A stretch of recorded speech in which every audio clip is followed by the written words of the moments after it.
ಮಂಗಳವಾರ ಬೆಳಿಗ್ಗೆ ರಾಷ್ಟ್ರೀಯ ಹೆದ್ದಾರಿ 66ರ ಕೂಳೂರು ಬಳಿ ದ್ವಿಚಕ್ರ ವಾಹನ ಸವಾರೆ ಮಾಧವಿ ಎಂಬುವರು ಹೆದ್ದಾರಿ ಹೊಂಡಕ್ಕೆ ಬಿದ್ದು ಮೃತಪಟ್ಟಿದ್ದರು.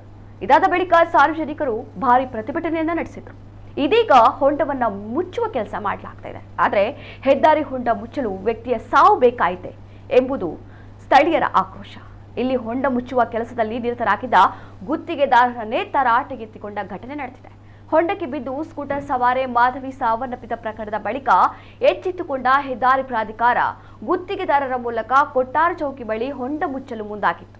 ಮಹಿಳೆಯ ಸಾವಿನಿಂದ ಸ್ಥಳೀಯರು ಆಕ್ರೋಶಗೊಂಡಿದ್ದು ಗುತ್ತಿಗೆದಾರರನ್ನ ತರಾಟೆಗೆ ತೆಗೆದುಕೊಂಡಿದ್ದಾರೆ. ಮಾತಿಗೆ ಮಾತು ಬೆಳೆದು ಕೈ ಮಿಲಾಯಿಸುವ ಹಂತಕ್ಕೆ ತಲುಪಿ ಈ ತಂಡದ ಸದಸ್ಯರು ಹೊಡೆದಾಡಿಕೊಂಡಿದ್ದಾರೆ. ಹೊಡೆದಾಟದ ದೃಶ್ಯ ವೈರಲ್ ಆಗಿದೆ.